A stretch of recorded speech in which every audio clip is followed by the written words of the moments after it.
Hey there, duelists, and welcome back to the Crystal Domain. Today, the goal is to spark discussion, right?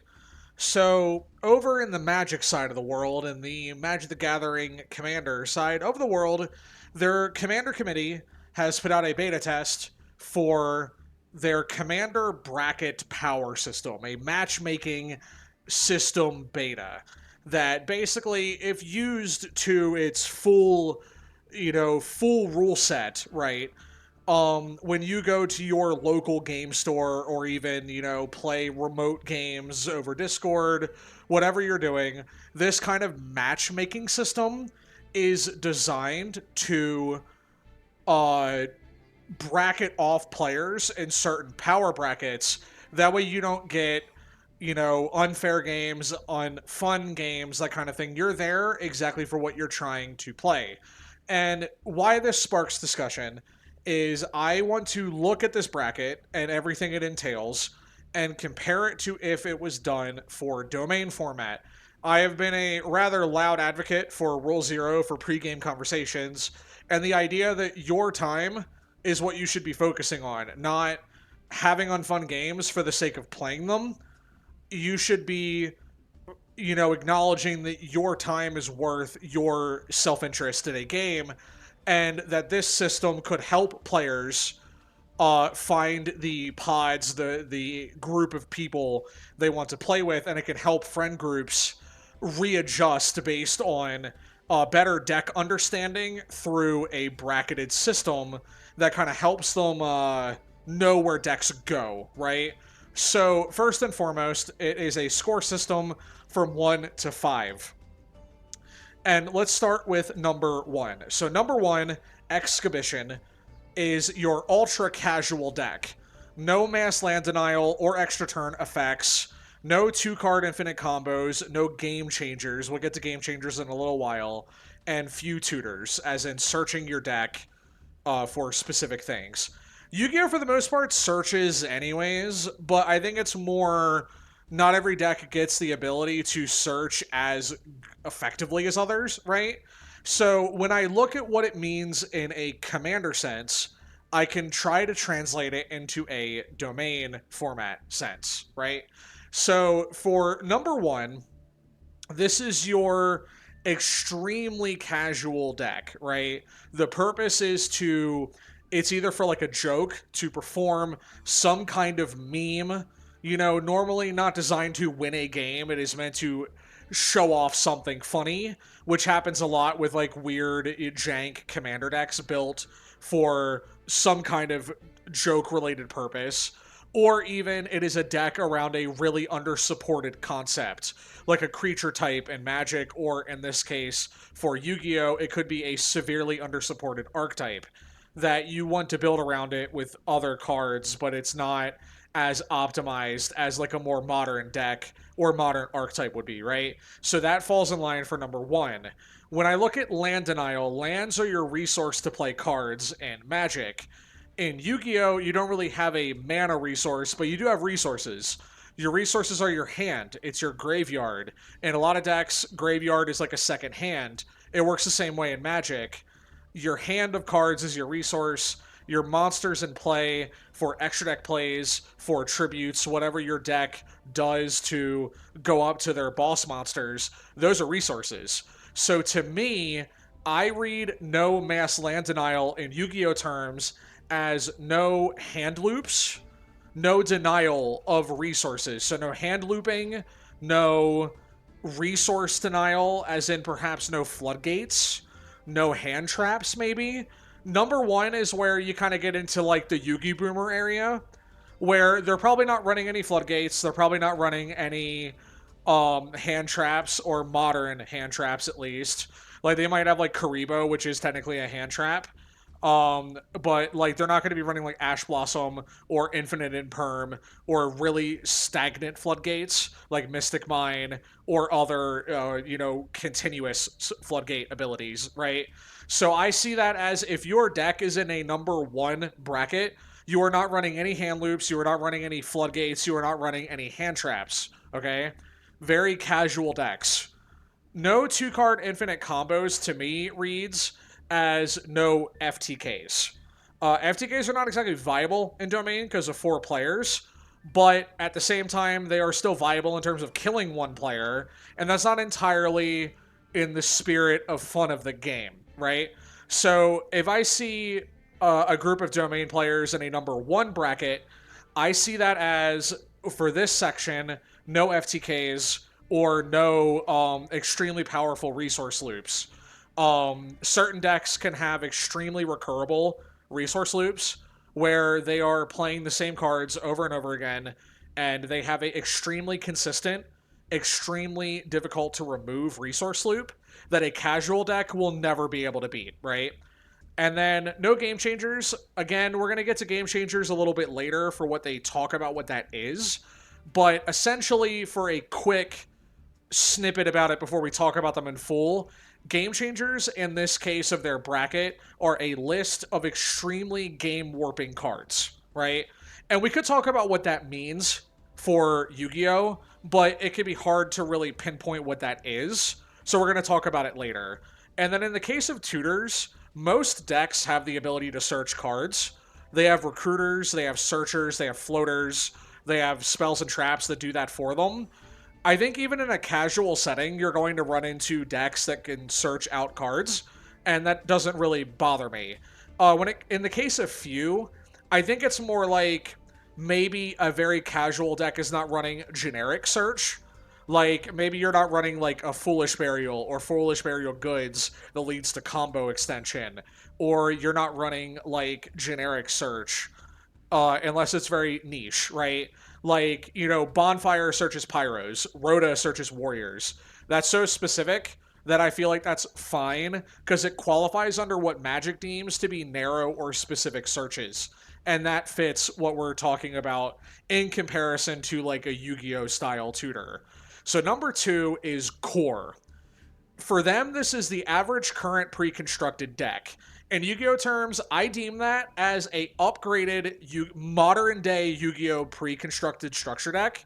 If you took it and you upgraded it, it is already better in concept than a super casual like deck at a 1, right? The other thing that I would think of as a 1, and I forgot to mention this earlier, is the battle boxes I've created so far. Time capsule decks, those are of a different era, right? In the case of my first 2 battle boxes, those are GOAT format cards. None of them are new. None of them are designed to be playing modern day combos or extensions.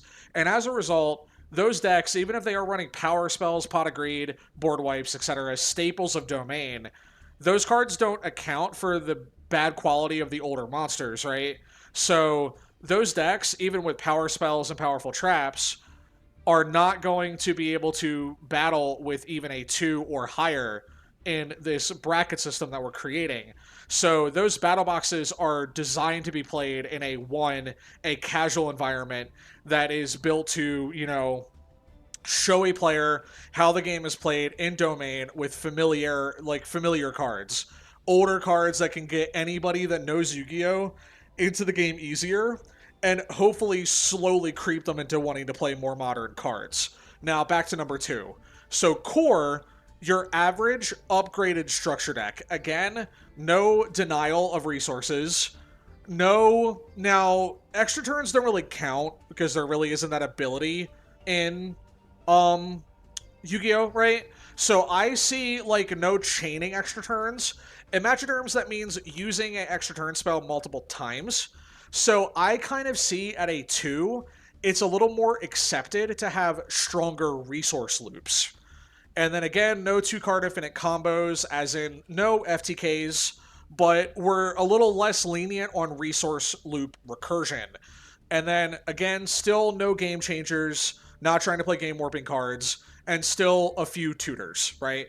So we're still playing like Rhoda, we're playing Bonfire, but we're not playing like very general searchers, at least in concept, right? If this was deployed for like a domain power bracket, if we followed this and turned it into Yu-Gi-Oh terms, we're probably still not playing generic searching, but we're accepting like very narrow, specific tutor type cards.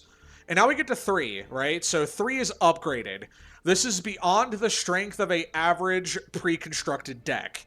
In this case of Yu-Gi-Oh, this is a further upgraded concept. You may have taken a structure deck. You may have taken the new Blue Eye structure deck, right? That's going to be a great window for all kinds of returning players. And in Domain specifically, it's going to be a great window for players to get into Domain and get creative with how to apply Blue Eyes into a Domain format where you don't get access to all three Blue Eyes, but you can still play it, right? That is the catch. You can still play that archetype, and it does, like, for the most part, work. So, you know, that will, for people that are into that, this is a great segue. And a 3, in this case, if you were a new player, you bought that Blue Eye structure deck right off the shelf, you turned it into a Domain deck, and then you're looking to up the ante even further, then this would be an even further upgraded beyond that concept. So at this point, we're still looking at no hand loops, no, like, resource denial, but we're also not allowing, like, resource loops. We're, like, allowing competent resource loops, just not, like, the most broken resource loops. Late game 2-card infinite combos. If a person gets into a late part of the game and they are able to combo together to kill the entire table, that is deemed acceptable, right? As in Imagine is a little more easier, where, like, in the late game, they get a combo together and everybody dies. In Yu-Gi-Oh, it's a little different, but the idea being, if there was a combo that was put together later on in the game of Domain, and it was able to kill every player, then that's, like, fine. Even if it was, like, a FTK in concept, but it happens later in the game, that is accepted in this level. And then you are allowed 3 game changers. Now we're going to pivot away from this list real quick to shift over to what they mean, okay? So in this case, for their system, game changers are a list of 40 cards that, to you, for the average Yu-Gi-Oh player, these mean nothing, okay? But the idea is that these are 40 cards that, in their beta test, their council, their committee, has deemed these to be game warping effects, okay? And if we took that, what I want to know, as in the goal was to spark discussion, for you all down below, you have an assignment, you have some homework. If you were to consider a card to be a game changer for this system, what would it be and why? I would love to know what cards you would consider for this list. If there was a committee that was put together, you know, all the higher ups in Domain, they got together and they put, like, some of us people from the content creation side into a committee, and some other huge brains that are all about the game that, like, know a lot about Yu-Gi-Oh, right? The ins and outs of it. We get all those people together, they form a committee, and they look at this, like, comment list of cards, and then there's a deep discussion about whether or not those cards are game warping enough to be put on a list. Then what would those cards be? So in this case, at a 3, at a upgraded level 3 bracket, you are allowed up to 3 game changer cards in your deck. This sort of acts like a restriction system, right? So Commander has a ban list, Domain has a blank sheet of paper with ban list at the top that doesn't have anything on it, right? So as of now, as of the day of this recording, there is no ban list for Domain format, but that could change. Years from now, when this video is out of date and will need to be updated, and maybe by then there is a system in place for how to matchmake and pregame combo and all that stuff for Domain format, whatever. Let's say, hypothetically, there was cards that were banned. There might be a point where some of those cards might be considered game changers, and either they're banned and they're not playable, or they're put into a restricted list in this sense, where you are not seeing those cards at lower power tables. So that if you are playing a 1 or a 2, you are not dealing with these game warping cards that are really difficult for you to deal with a lower power deck, okay? And now, 4 and 5 is where we start to get into the higher power stuff. At 4, other than a ban list, which is currently a blank sheet of paper for Domain format, higher power Domain, it's time to go wild, okay? So at that point, there are no restrictions. Their hand loops are allowed. Extremely powerful, consistent resource loops are allowed.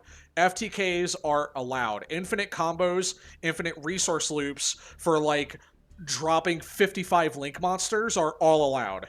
All of that is legal. All of it's on the table for you playing a high octane, high power game of domain format. There are a number of people I've seen lately that are much more chatty. They're much more social in the domain Discord server, which if you're not involved in yet, you should join.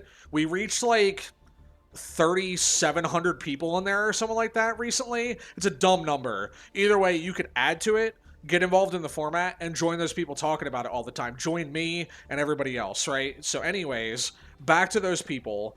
So those people, I've seen a number of them talking about high power games. For those players, you know who I'm talking about, they would sit at a 4 or a 5. Now, there is a difference between 4 and 5. It might look the same. When you read this bracket, it reads no restrictions. But CDH for Commander is high power with a competitive and metagame focused mindset. Instead of broad sweeping effects, it's more interaction focused. It's denial of cards. Knowing that most decks at a Commander competitive table are going to be very combo oriented, this is where if there was like a competitive domain, you would see like hyper competitive builds that are very like negate focused, very denial of resource focused, very like beating the other with attrition of resources, and much closer to like a regional style play, a YCS style play, where you are playing for a prize. You are playing for the competitive nature and not just for high power. There is usually something at stake. There is usually a competitive mindset across all 4 players at your table, and you are all playing to win as efficiently and as just directly as possible, and there's no room for like fun per se. It is still fun. I will clarify. It's important to clarify here. That is still fun. For the people that want to play competitive, that is still fun to them. What I mean with quote unquote fun is there's no room for like jank. There's no room for like the casual side of the game. And therefore they are on different spectrums. They're both having fun. They're just different sides of fun, right? And therefore I need to clarify that. So, with that in mind, let's kind of quickly touch back over everything and in domain terms and see if you agree with me. So, if you are a number 1, you are not playing any form of hand looping, resource denial, hand traps. It is extremely casual deck. No combos, no FTKs, no game changer cards that warp the game, and very few narrow specific tutors. If you are a 2, no hand looping, no very powerful floodgates, no hand traps, maybe some resource looping, not very powerful consistent ones, but some recursion. No FTKs, no massively powerful combos, no game changer cards, few specific narrow tutors. If you are a 3, no hand looping, no floodgates, more than likely hand traps are okay at this point. No resource looping that's super powerful, no mega consistent resource looping, but some is allowed. Late game combo to win, to blow out the table, is acceptable. Late game FTK, as in the combo happens later, not immediately. So an OTK in this case is viable. And up to 3 game-changing cards. 3 game-warping cards. Then if you're a 4, no restrictions other than if there was a ban list of cards in Domain. And if you're a 5, it is a competitive, metagame-oriented environment, likely for a tournament, or all 4 players agree that they are playing at a very competitive, high-power standpoint, and there is not room for a casual player at that table.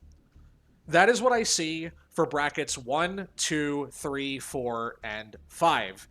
Now, for those of you listening at home, I hope that made sense to you. If you disagree with it, I would love, the point of this is to spark discussion, right? And I would love to hear your thoughts about a bracket system that helps categorize your decks and helps guide you in the social interaction at the beginning of a game. That way you're finding the ideal table and the ideal people for you to be playing with, a matchmaking system, hypothetically. That way it's easier for you to get into games with people of like-mindedness to you and not, jumping through hoops with like, maybe this deck does this or whatever, because you cannot account for bad actors, as it says in the article for these brackets. So there are people that could lie. There are people that just don't know what their deck is about, and that will still happen. But for most of you, you have an idea of what your deck's doing, you have an idea of what you're about, and therefore, with a system like this, it could guide you in the right direction to matchmaking for the right people, so you have the best time available to you. Whether it's casual, somewhere in the middle, competitive, it's all fun, and the goal is for you to have a good time for the time that you have, not a bad time and wasting your time. Again, Rule Zero is pivotal to me, and everybody should be using it. That way you are all having a good game, regardless of win or loss, and not a bad game, even if you did win, because the people around you were not fit for your pod. That's important. So, again, leave a comment down below with your thoughts about the bracket concept and also what you would deem as game-changing cards. I'm probably going to do a follow-up video depending on the feedback I get, and I might even try to persuade the Discord to kind of give me a list of stuff, right?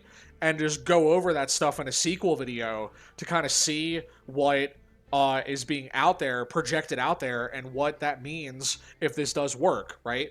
And other than that, that's all I got for you today. I hope you guys have a great day. Thank you for listening. That is the most important part of these videos, is your time over anything else.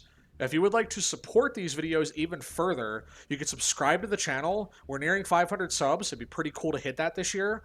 As well as you can like the video, share it with a friend, share it with your mom, whoever you want to share it with.